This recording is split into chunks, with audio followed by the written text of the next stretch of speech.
ఒకటి. రెండవది రాజీనామాలు. నిజానికి రాజీనామాల ద్వారా నష్టపోయింది అంటే వ్యక్తులుగా నష్టపోయినాం, పార్టీగా బలపడ్డది, ఉద్యమం బలపడ్డది.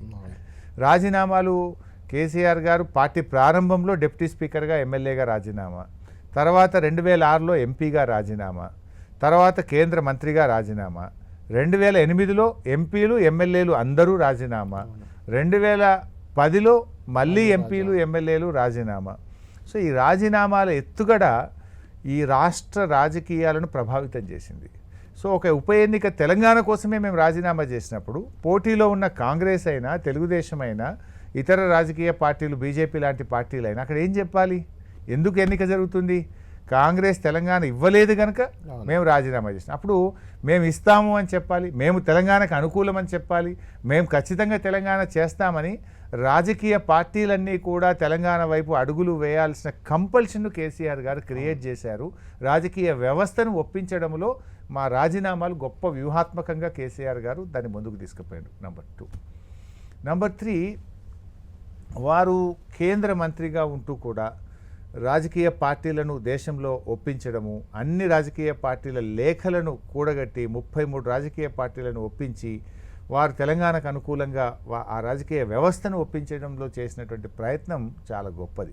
అందులో ఆయన చాలా గొప్ప విజయాన్ని సాధించారు. అంటే ఒక కంపల్షన్ క్రియేట్ అయింది, అట్లాంటి సిచ్యువేషన్ వారు క్రియేట్ చేయగలిగినారు. అది కూడా బాగా జరిగింది. ముఖ్యంగా ఇంకొక వ్యూహం కూడా కేసీఆర్ గారు 2004లో కాంగ్రెస్తో పొత్తు, దాంతో ఏమైంది? సోనియా గాంధీ వచ్చి జై తెలంగాణ అన్నది, కామన్ మినిమం ప్రోగ్రాంలో పెట్టారు.